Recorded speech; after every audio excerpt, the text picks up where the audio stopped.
Est-ce que vous vous dites oui alors que vous devriez peut-être vous dire non? Par exemple, si vous êtes vraiment tenté de vous mettre en colère, est-ce que vous dites non à cette colère ou oui?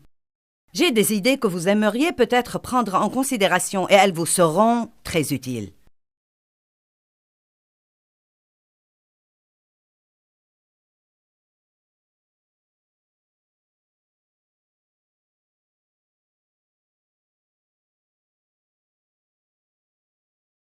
Je sais qu'il y a beaucoup à saisir, mais vous devez commencer à coopérer davantage avec le Saint-Esprit pour arrêter de vivre dans le royaume de l'âme. Étudier la parole de Dieu et décider de vivre selon la parole. Racontez à Dieu ce que vous ressentez, mais ne vous inclinez pas devant vos sentiments. J'aime Luc chapitre 5. Les disciples péchaient et ils n'ont rien attrapé et ils sont descendus au rivage et ont lavé leurs filets. Et c'était un travail très épuisant, laver ces grands filets. Ils n'avaient pas beaucoup d'équipements sophistiqués comme nous en avons aujourd'hui. Et ils avaient pêché toute la nuit, vous comprenez, et ils n'avaient rien attrapé. Et Jésus leur est apparu et a dit, « Avancez en pleine eau et jetez vos filets pour pêcher. » Tout le monde voudrait une prise entière, un chargement de camion, un camion à benne rempli de bénédictions déverse sur moi, Seigneur. Ils ne voulaient pas attraper de poissons, ils voulaient une barque remplie de poissons. Ils voulaient une prise de poissons, mais ils n'ont rien attrapé. Combien de gens dans la vie cherchent des bénédictions, mais ils n'attrapent jamais rien? Quoi qu'ils fassent, ça ne marche pas. Ils gagnent un peu d'argent et ils s'évaporent. Jésus a dit à Pierre, « Vous ne pêchez pas dans une eau assez profonde. » Eh bien, si vous voulez vraiment la vie, que Dieu a envoyé son Fils mourir, pour que vous l'ayez, vous devez vivre un peu plus profondément. Vous devez vivre plus profondément. Et le royaume de l'âme n'est pas assez profond. Ne vivez pas d'après ce que vous voulez et ressentez. Vous devez vivre plus profondément que le niveau de l'âme. Vous devez dépasser tout ça et découvrir ce qu'il y a dans votre esprit. Et quand vous faites ça, vous aurez mal parce que vous devez vous dire non. Est-ce que vous me suivez? Vous comprenez où nous en sommes? D'accord, car je ne veux pas vous confondre. Donc, c'est intéressant dans Luc 5, il s'agit des 7 premiers versets, car Pierre commence à raconter à Jésus tout ce qu'il avait dans son âme. Eh bien, nous avons péché et nous n'avons rien attrapé. Nous sommes épuisés. Nous avons lavé nos filets. Mais en raison de ta parole, Seigneur, nous jetterons de nouveau nos filets. Et j'aime ça. Il dit, je n'ai pas envie de revenir là. Nous n'allons rien attraper car nous avons péché toute la nuit et nous n'avons rien attrapé. Ce n'est pas une bonne idée. Je n'ai pas envie de le faire. Je ne le veux pas. Mais, si c'est ce que tu me dis de faire, je le ferai. Et la Bible dit qu'ils ont attrapé tellement de poissons qu'ils ont surchargé leur barque et ils ont dû appeler tous leurs compagnons et ils ont rempli leur barque. Combien d'entre vous voient l'analogie ici? Si vous arrêtez de faire ce que vous voulez, ce que vous ressentez et ce que vous pensez, non seulement votre barque sera remplie, mais aussi vous pouvez appeler tous ceux que vous connaissez et vous aurez certainement un débordement pour tous. Ouh, alléluia!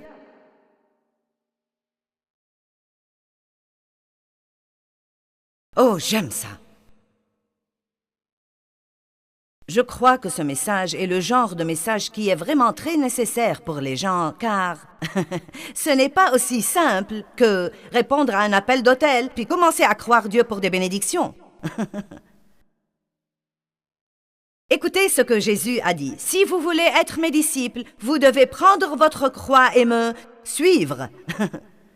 Et la Bible amplifiée nous explique ce qu'est cette croix. Elle parle en fait de ne pas mener une vie égoïste et égocentrique, où il ne s'agit que de nous, où il ne s'agit que de moi.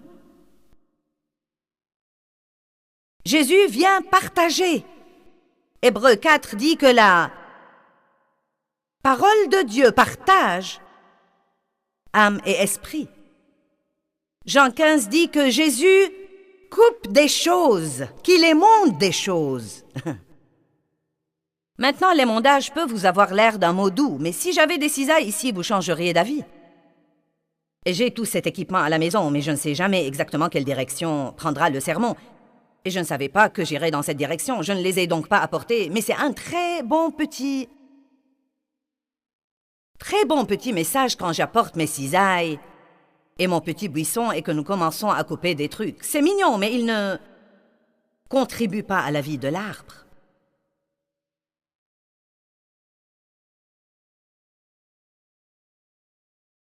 Jésus dit, si vous ne portez pas de fruits, je vous couperai.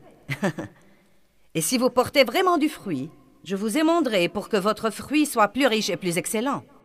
Donc, j'ai finalement compris, vous serez émondés si vous portez et émondés si vous ne portez pas.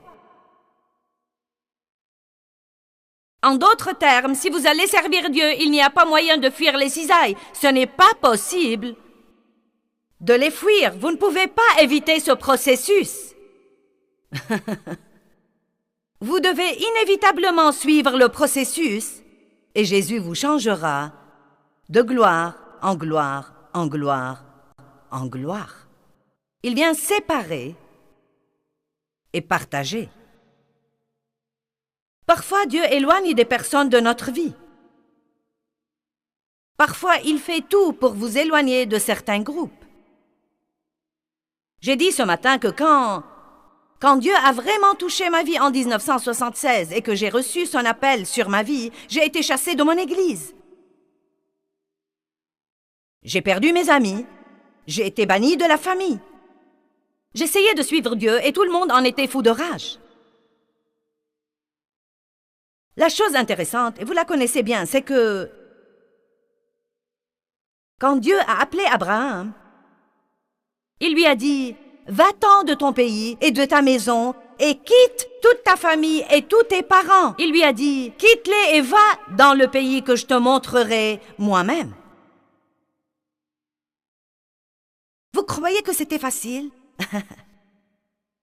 Ça a dû être dur, vraiment dur, de s'éloigner de tout.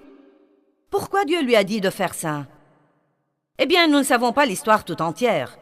Mais l'histoire nous dit que la plupart des membres de la famille d'Abraham étaient probablement des idolâtres, car c'était très répandu à l'époque. Pas seulement ça, je crois qu'il y a beaucoup de preuves qui nous montrent que le père d'Abraham n'était pas un homme qui menait les choses jusqu'au bout. Donc je ne sais pas trop si Abraham avait vraiment le meilleur exemple.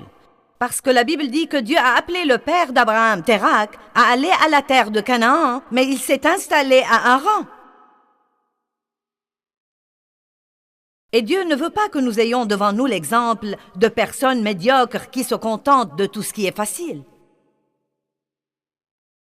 Et si vous avez ces personnes autour de vous et Dieu a un grand plan pour votre vie, peut-être qu'il éloignera certaines d'elles de votre vie, peut-être qu'il veut faire quelque chose d'autre de vous, mais vous ne comprenez pas, vous luttez contre Dieu, vous êtes seul, vous êtes vexé, vous êtes troublé, et vous êtes loin de savoir que Dieu vous fait la meilleure faveur qu'il pourrait jamais vous faire.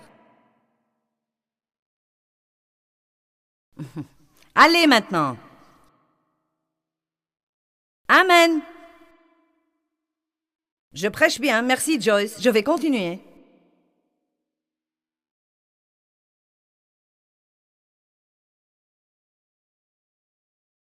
Ne luttez pas contre Dieu.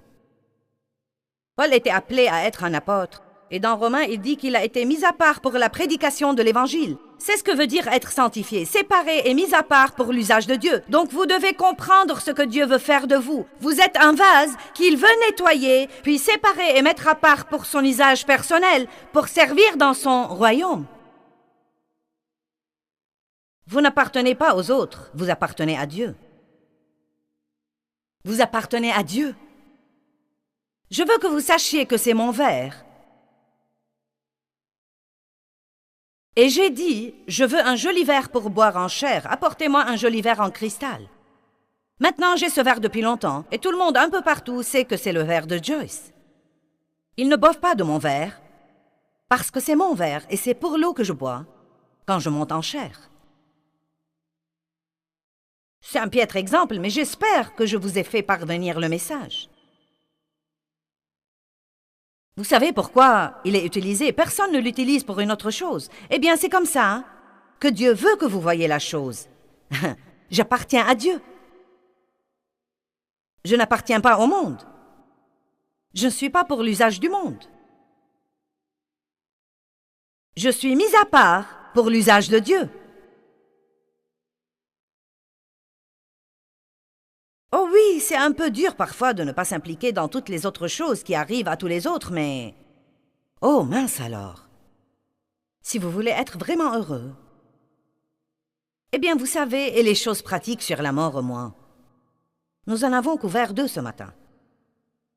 Comme je l'ai dit, ça ne veut pas dire être malheureux et ne jamais s'amuser et ne jamais porter de belles couleurs et ne jamais aller quelque part et ne jamais s'arranger soi-même. Eh bien, vous savez, ce n'est pas exactement ça que de mourir au moins. C'est des choses auxquelles Dieu ne nous a jamais appelés.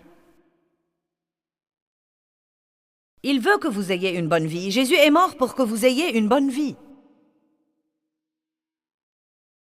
Mais pendant que vous avez cette bonne vie, vous devez continuer à apprendre à mourir au moins.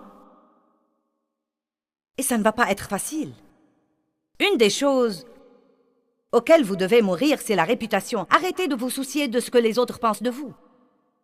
Pour commencer, ils sont loin de penser à vous autant que vous le croyez. Je ne vais pas revenir là-dessus, mais nous sommes adonnés à l'approbation et parfois nous prenons nos décisions d'après ce qui va garder tout le monde heureux. Et pendant que nous le faisons, Dieu n'est pas content et nous ne sommes pas contents. Tous les autres nous donnent un coup d'œil approbateur, mais nous ne devons pas être adonnés à l'approbation de tous les autres. Jésus s'est fait sans réputation, et c'est un point important que nous devons examiner. Il savait qu'il avait une destinée, il savait qu'il avait quelque chose qu'il devait faire, et il le savait dès le début. Il devait régler le problème, et il ne souciait pas de ce que tout le monde pensait. Et nous avons dit que nous devons nous soumettre au plan de Dieu et au timing de Dieu dans nos vies. Dieu a un timing pour que les choses se produisent et c'est le bon timing. Et ce n'est probablement pas votre timing, mais c'est le bon timing. Et nous devons croire ce que la Bible dit, mes temps sont dans ta main. Qu'est-ce qui arrive quand une femme chrétienne qui a servi Dieu pendant 20 ans ou 30 ans et qui a vraiment cru Dieu pour un bon, merveilleux mari chrétien, et peut-être qu'elle n'est jamais sortie avec n'importe qui. Puis vous avez cette autre fille qui a été sauvée il y a 1 mois, et elle croit Dieu pour un merveilleux mari chrétien, et 6 mois plus tard, elle épouse le plus beau type dans l'église avec cette voiture merveilleuse, et ce travail merveilleux, et tous ses muscles, et il est si engagé envers Dieu. Et cette première chrétienne est là et elle dit, « Ah! Qu'en est-il de moi? » Et croyez-moi, ça ne sert à rien d'essayer de comprendre. Tout ce que vous allez faire, c'est de vous vexer. J'ai dit, tout ce que vous allez faire, c'est de vous vexer et vous allez en même temps vous fâcher contre elle. Et en plus, elle va vous demander d'être sa demoiselle d'honneur au mariage. Et vous vous dites, si je dois assister à un mariage de plus, je ne pense pas que je peux le supporter. Si je dois sourire encore une fois et dire « Dieu soit loué, je suis heureuse pour toi ». Et je sais que ce n'est pas facile. Mais ne vous creusez pas la cervelle pour quelque chose comme ça. Dites tout simplement « Dieu, je te fais confiance, tu as un plan pour moi. Et tu vas perfectionner tout ce qui me concerne et mes temps sont dans tes mains. » Nous devons nous soumettre à la volonté et au plan de Dieu. Nous devons apprendre à obéir à Dieu, et une partie de l'obéissance à Dieu, c'est de se soumettre à l'autorité terrestre sous laquelle Dieu vous met. Oh, mince alors! Si vous voulez tuer quelque chose, vous devez normalement avoir quelques outils. Et un des outils que Dieu utilise pour tuer la chair, c'est les gens qui nous disent de faire des choses que nous ne voulons pas faire et qui ont en fait l'autorité pour nous les faire faire. Et mince alors ce que ça détruit la chair. Allez maintenant. Je vous ai dit ce matin, quand j'ai pris la parole, j'ai dit qu'essayer d'apprendre à me soumettre à mon mari était une des choses les plus dures que j'ai jamais faites dans ma vie. Non pas qu'il était difficile à vivre, mais parce que j'étais insoumise et que je ne voulais que personne me dise quoi que ce soit. Peu m'importait qu'il ait raison, je ne voulais pas être menée par le bout du nez. J'ai été maltraitée par un homme dans mon enfance. Mon père a abusé de moi sexuellement et il était très méchant et manipulateur et autoritaire. Et je m'étais juré que quand je m'en irais, personne n'allait jamais plus me dicter ce que je devais faire dans ma vie. Et je me le suis promise pendant des années. Et quand j'ai finalement compris que ce n'était pas la volonté de Dieu, il y avait des choses dans la chair de cette femme qui devaient être brisées. Et comme je l'ai dit ce matin, je me rappelle que je souffrais tellement pour de simples petites choses que Dave me demandait de faire ou de ne pas faire. Et croyez-moi, je me déchaînais. Vous savez quoi? Plus vous êtes insoumis dans votre chair, plus vous vous déchaînez.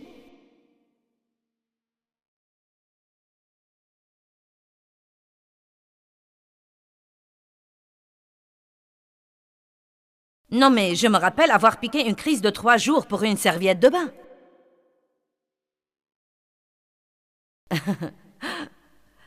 Et j'avais l'appel de Dieu sur ma vie et j'enseignais déjà une étude de Bible tout entière. Et Dieu m'avait appelé à prêcher l'Évangile au monde. Écoutez, j'en avais la graine dans mon esprit. Mais vous savez quoi? Ce qui était en moi ne pouvait pas se manifester à moins que la chair n'ait été brisée. J'avais un embryon de grandeur en moi. Mais il n'allait jamais se manifester tant que je piquais des crises de 3 jours pour une serviette de bain. Y a-t-il quelqu'un dans la salle?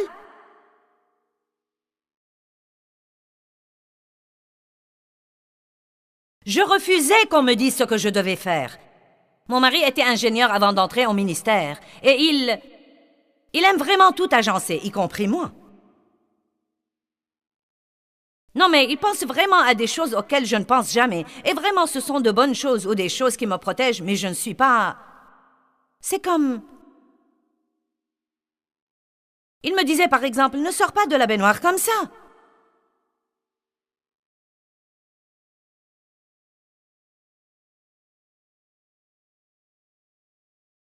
Et je lui disais, quand tu n'es pas à la maison, je prends mon bain. Hein. Et je suis toujours en vie.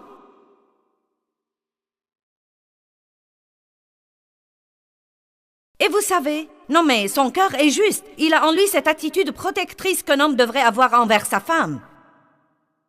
Mais à cause de ce que j'avais en moi, je ne la considérais pas comme un témoignage d'amour. Je la considérais comme s'il me dictait ce que je devais faire.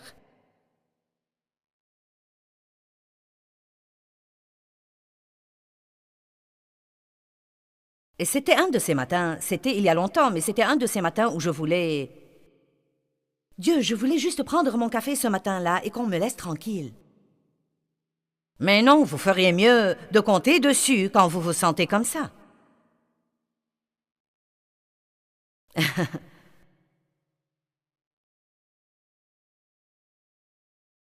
Mince alors. J'ai donc commencé, j'étais sous la douche et j'avais jeté ma serviette sur le siège. Le siège là, la douche ici. Et Dave n'avait pas encore fixé le porte-serviette que je lui avais demandé de fixer depuis une éternité. Et donc je ne pouvais pas accrocher la serviette sur la porte parce qu'il n'y avait pas de porte-serviette sur la porte. Donc je l'ai mis sur le siège. J'étais sous la douche. Je suis sortie, j'ai marché sur le plancher et l'eau ruisselait. J'ai pris ma serviette. Dave m'a vu. Tu ne devrais pas mettre ta serviette là.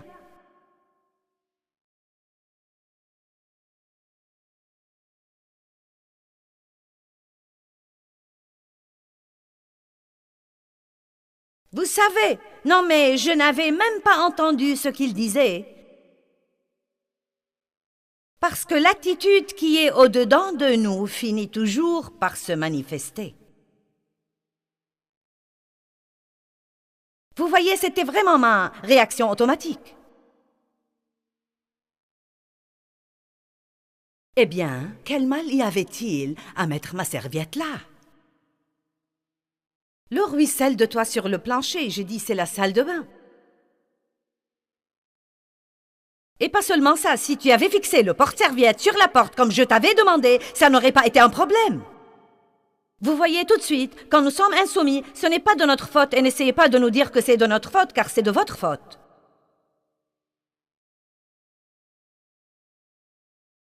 Eh bien, je me suis vraiment fâchée.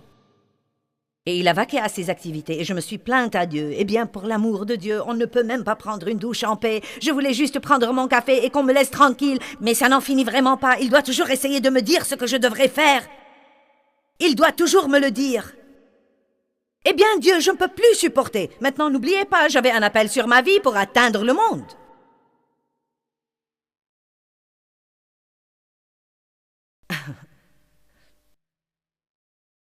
Et j'avais un ministère. Et vous savez quoi? Si j'étais restée dans cette condition, j'aurais toujours eu un petit ministère.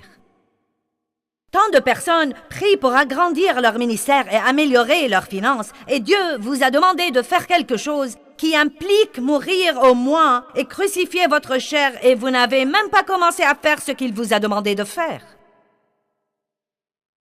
Allez maintenant. Nous prêchons bien ce soir.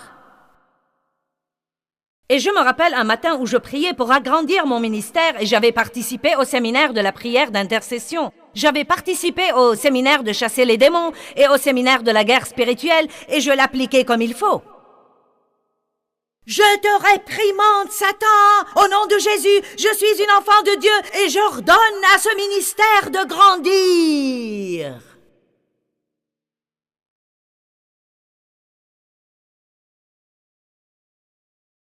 Tu n'as aucune autorité sur moi, Satan. Maintenant, au nom de Jésus, grandis. Et j'ai entendu l'Esprit de Dieu me dire aussi calmement que je vous parle maintenant. Il m'a dit, Joyce, je t'ai dit ce que tu devais faire en ce qui concerne ton mari. Et si tu ne le fais pas, il n'y a rien que je puisse faire pour agrandir et pour prospérer ton ministère. Silence. Non, mais je voulais en parler et négocier. Pour voir si nous pouvions trouver un plan moins douloureux.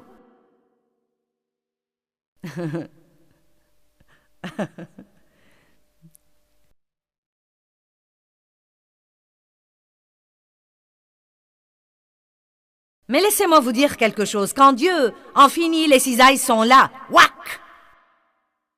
Et il ne vous reste que la... Ah!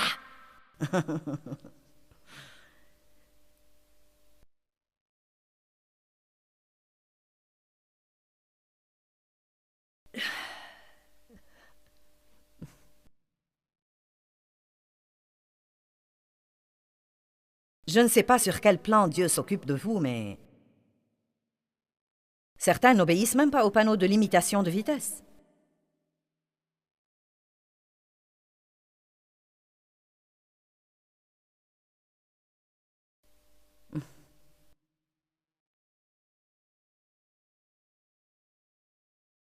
Vous faites vos affaires personnelles pendant les heures de travail, vous jouez sur Internet toute la journée, et vous photocopiez toutes vos leçons de l'école du dimanche et...